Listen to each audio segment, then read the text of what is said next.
Today's date is February 7th, 2017. The time is 2:39 p.m. This is beginning of the deposition of James Flavin. We're on the record. Okay, so for the sake of the record, this is the second. We Sorry? want to swear in the witness again. Oh, sure. Would you raise your right hand? Do you swear or affirm that the testimony you're about to give is the truth, the whole truth, and nothing but the truth? Yes. Thank you. So this is the second in a multi-part series of depositions regarding the city of San Antonio and a 30B6 representative for the city.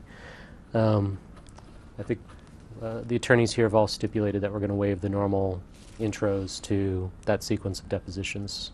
That's correct. Cool. Yes. So, Chief Flavin, thank you for coming back. My understanding is that you are here to speak to a portion of number 3 on this depo notice, which I'll show you in a moment, Okay. regarding SAPD practice and procedure for disciplining instances of excessive force. Okay, I'm going to show you Exhibit J. The operative thing omitted from what I just read in number 3 was the word investigated. Okay. So are you confident, competent, and prepared to testify on behalf of the city on the topic of disciplining officers for excessive force? Hope so, yes. I mentioned this before. I don't want to, and when I ask this question, I'm not trying to find out anything that you've discussed with any attorneys, because it's privileged communication. But outside of that, I'm curious what you did to prepare to testify on behalf of the city in this deposition. I've read over the disciplinary procedures 303, the general manual 501, use of force, and just personal experience. Okay. So, how excessive must a police, well, let me take a step back. How would you define excessive force? Be force used unnecessarily to affect a police objective. Something would be greater force than was necessary to affect a police objective. Okay.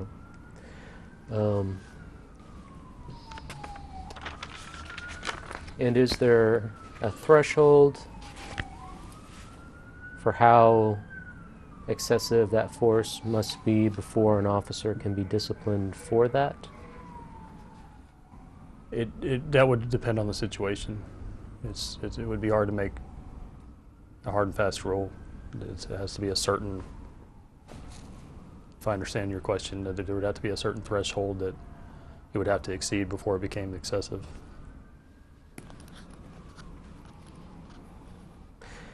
Okay. So,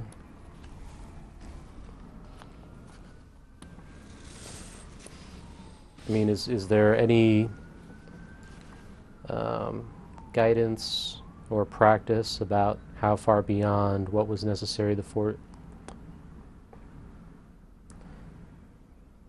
mean, I could see, would you agree with me that there would be different ranges of excessiveness in the use of force, where some might be a little bit more than what was necessary and some might be an awful lot more than what was necessary? I'd agree with that. And then, points along that spectrum. I would agree with that. Okay. Is there any threshold? I mean, on the lesser end, like, how does the department treat instances that were excessive but are on the less excessive end of the spectrum? Best try to answer that. It would still, if a complaint is brought about for excessive use of force,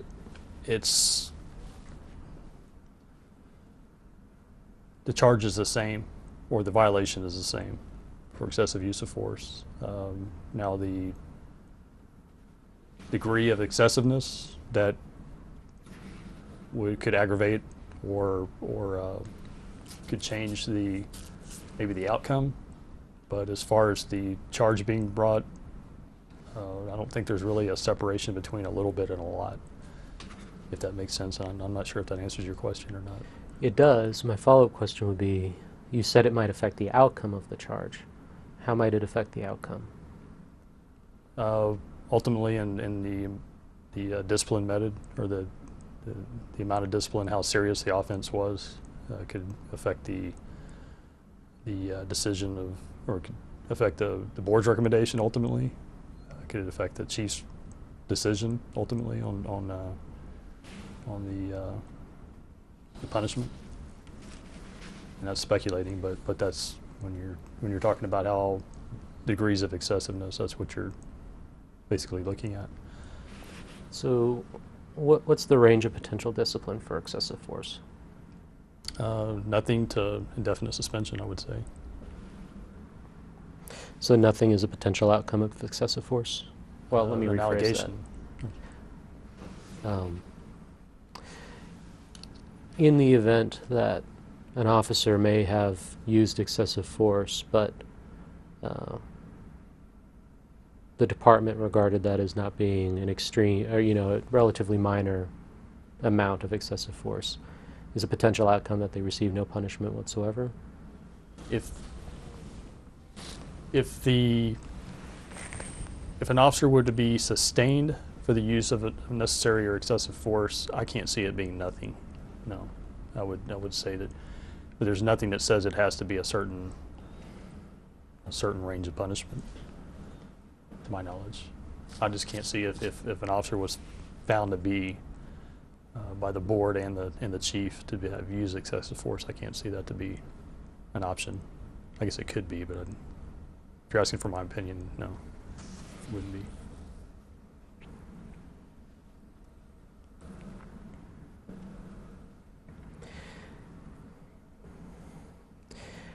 And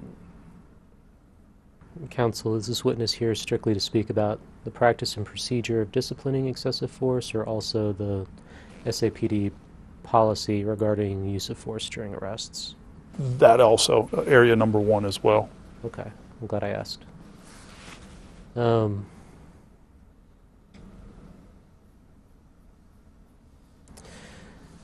SAPD policy regarding use of force. Are you familiar with the different revisions on the SAPD use of force policy, which I think is Procedure 501? Different revisions as in the different revision dates? Correct. I can't tell you when they were revised and what was actually changed in them in detail, but if you show me a particular version, I can speak to it. Okay.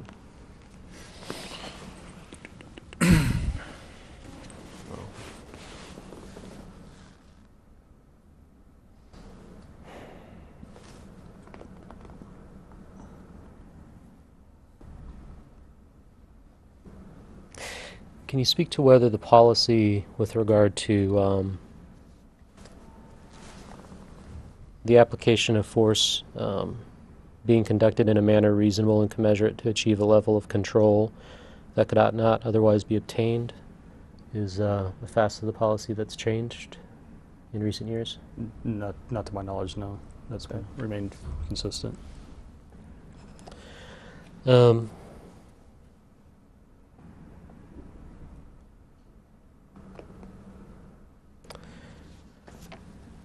To your knowledge, does the SAPD manual's policy on using force during an arrest track the Texas Penal Code? Track? Yes. I believe it's consistent with the Texas Penal Code, Chapter 9. Okay. Your knowledge of, based on your knowledge of the SAPD policy on use of force, does it restrict a peace officer to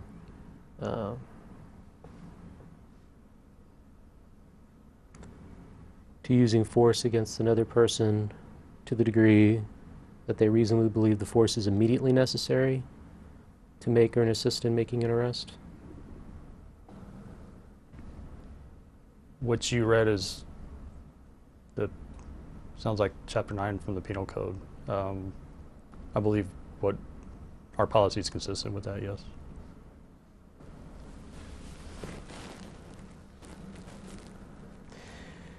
And is it true also that in the course of, to perform that arrest, the officer would need to reasonably believe that the arrest was lawful? Yes. And does that include having a belief that there's probable cause regarding all elements of the crime? Yes.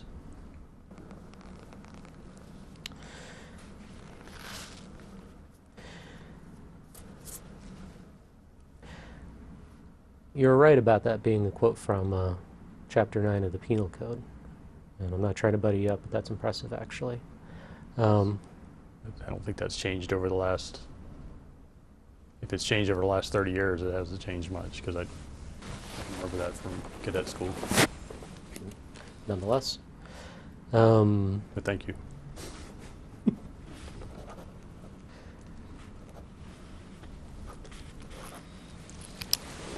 Does the SAPD policy manual require that before using force, a police officer manifest his purpose to arrest that person? When it's in there as it is a policy statement, but I believe it qualifies it with something to the effect that when practical, there may be times when that's not practical to go through the announcing the purpose for the arrest and in the intent to arrest. So, within the scope of policy, what do you mean by being practical or not practical? There may be instances where announcing and if I was reading what I know where you're getting that from, but there's times when that may not be practical to follow that to the letter, and yeah, there would be times where it's not always 100%. Well, maybe possible. we could. I'm sorry, I didn't mean to talk over you. that's all right.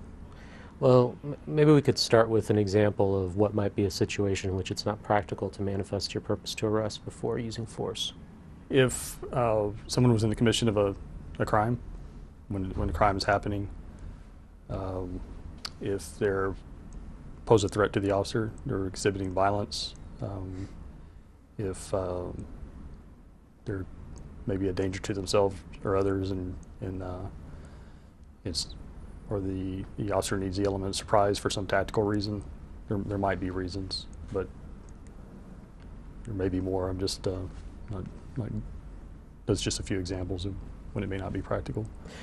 Well, when you say the commission of the crime, what if that is a pedestrian crossing against the light? What's the question?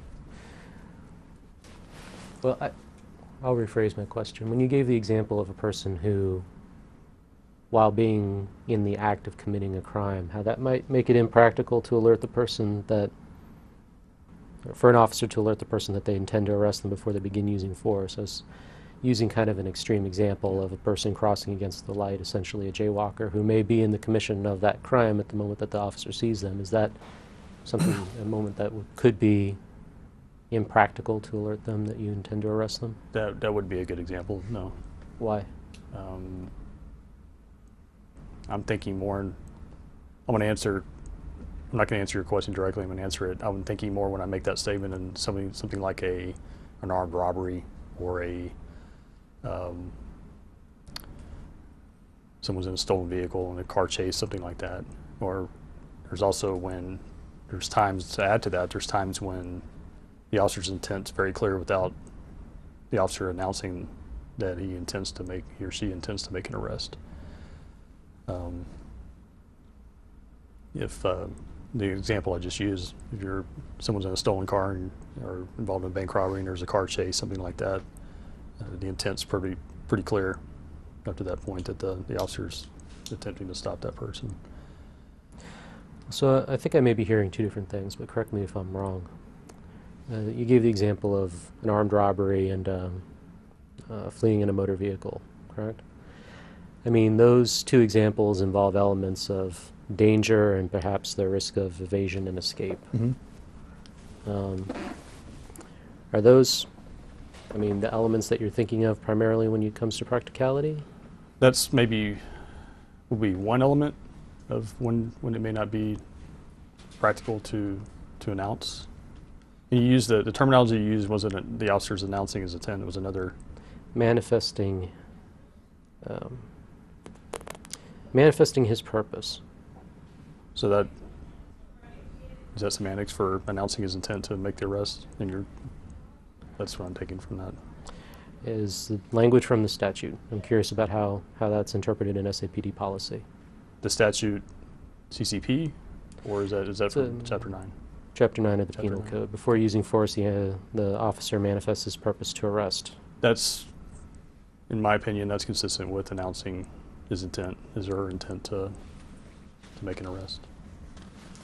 And did you testify a moment ago that an officer could manifest their intent non-verbally? Well, if I testify to that non-verbally, I believe there are circumstances when the intent would be clear. For the example, a vehicle chase, that would be clear to me anyway.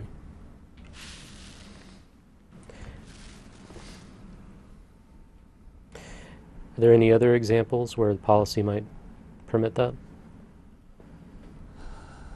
When practical, No, I'm talking about when an officer manifests his purpose. I mean, what was your question again?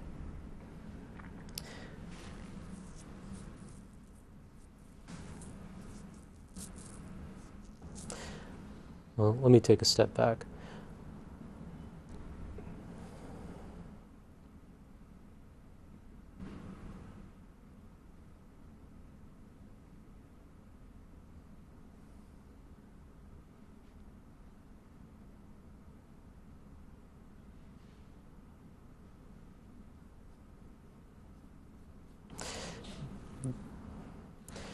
The San Antonio Police Department policy on excessive force require that an officer manifest his purpose to arrest a person before using force to accomplish that arrest, except in situations where it cannot reasonably be done.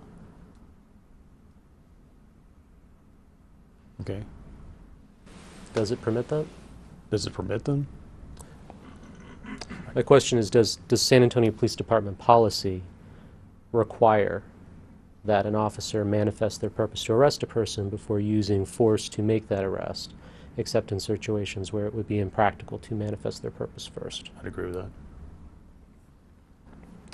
And within the scope of SAPD policy, what is required of an officer to manifest their purpose? Announce their presence and purpose to make the arrest. Okay. And I may be getting the language a little bit wrong. I don't have it memorized, but that's in the ballpark of what it says, I believe. Is there another way to accomplish that?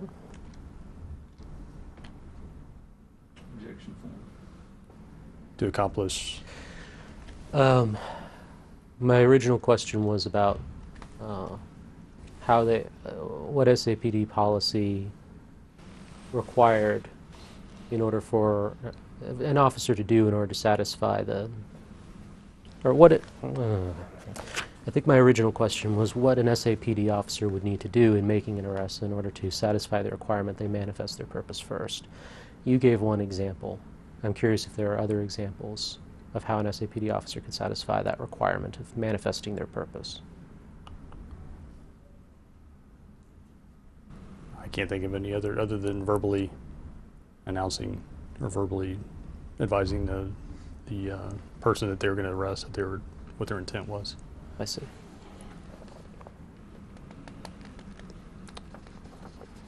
I mean, in a way that would be clear to the person that they were arresting? Check to the form of the question. Go ahead. Not that I can think of, unless it was throwing this out there, if it was an extremely loud environment, might be able to make some kind of hand motions or something. There's nothing, I wouldn't think that would prevent that, but I can't say I've ever been in that situation or actually even heard of it, but I guess that could be a possibility. I didn't phrase my question well, I think. I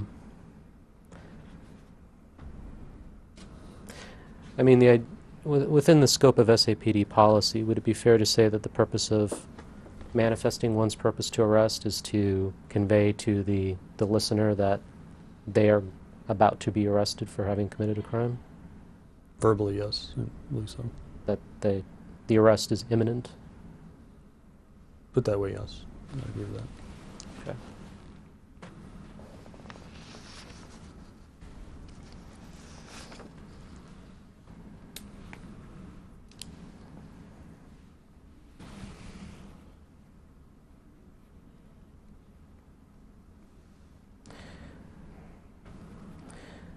Would grabbing a person's wrist be an example of a use of force? Grabbing a person's wrist, not necessarily. An officer grabbing a person's wrist wouldn't necessarily be a use of Wouldn't force. be, okay, and it would be open, empty-handed control, so it'd be on the force continuum, yeah, it'd be a use of force.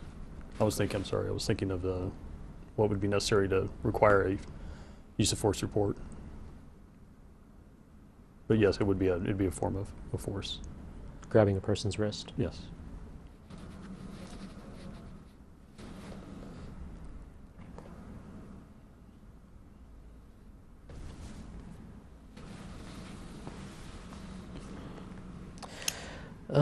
With regard to the scope of SAPD policy on the use of force,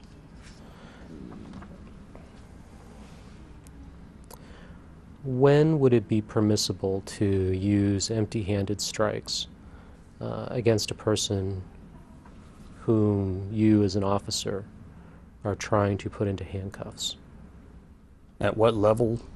That would be someone that's in reaction or someone that's actively resisting, that's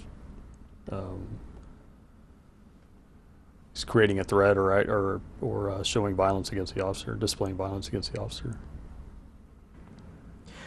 Okay, so when you said that they are actively resisting and then mentioned, making a display of force against the officer, I mean, were you a moment ago just... I'm going to try to ask a question, which is that if you're giving examples of what active resistance is active resistance, in your mind, that would justify using strikes? It could, not necessarily. It could, depending on exactly what was happening and the officer's frame of mind, the surroundings. There's all sort of things that go into that. Define for me active resistance. Active resistance is someone that's showing physical aggression toward the officer. Okay. That's So active resistance, i.e. showing physical aggression towards the officer. or attacking the officer. Or attacking the officer, could be justification for an officer using open-handed strikes against that person while trying to handcuff them. It could be, yes. Okay. When you say it could, that implies it. Perhaps it might not.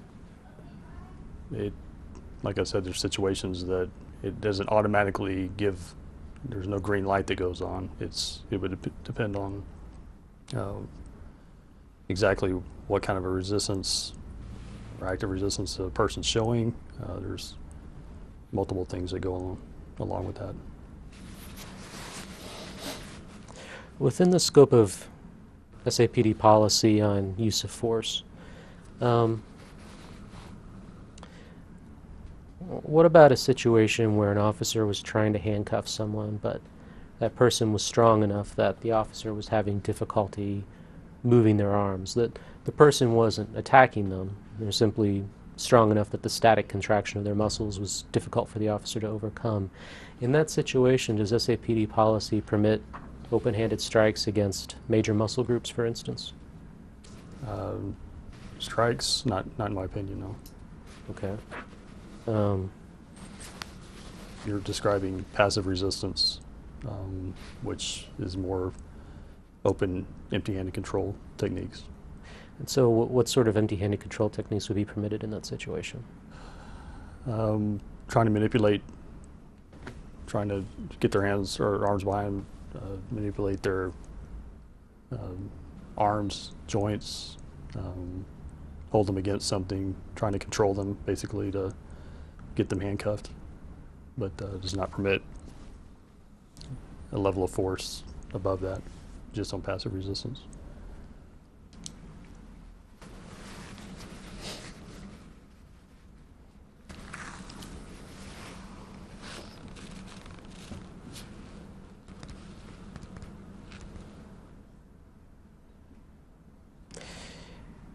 I'm sorry, counsel. We're not. This witness isn't designated for number 2 training regarding use of force. No, there are 2 other guys coming for that. Cool. Just making sure.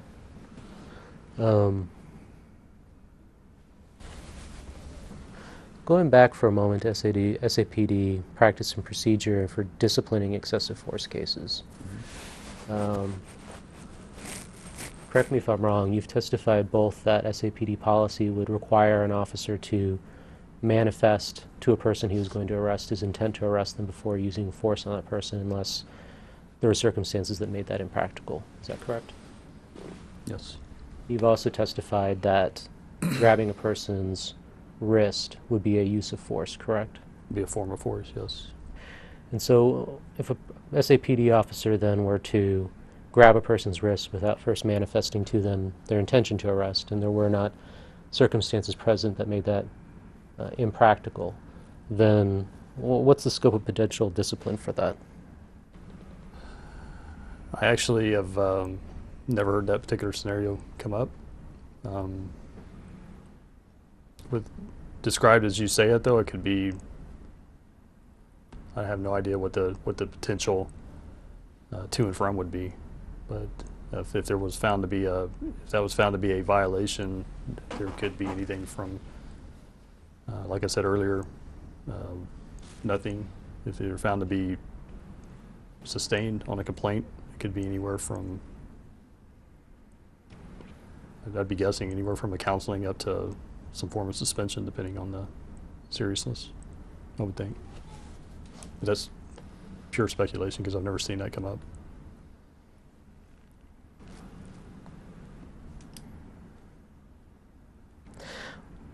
And what would be the potential disciplinary outcome for an officer who used open-handed strikes on a person they were arresting who is not displaying, I think your term was active resistance? Object to the form of the question to the extent it calls for him to speculate. Go ahead. Again, speculating could be anywhere from counseling up to some serious discipline, depending on a suspension of some form, depending on the seriousness.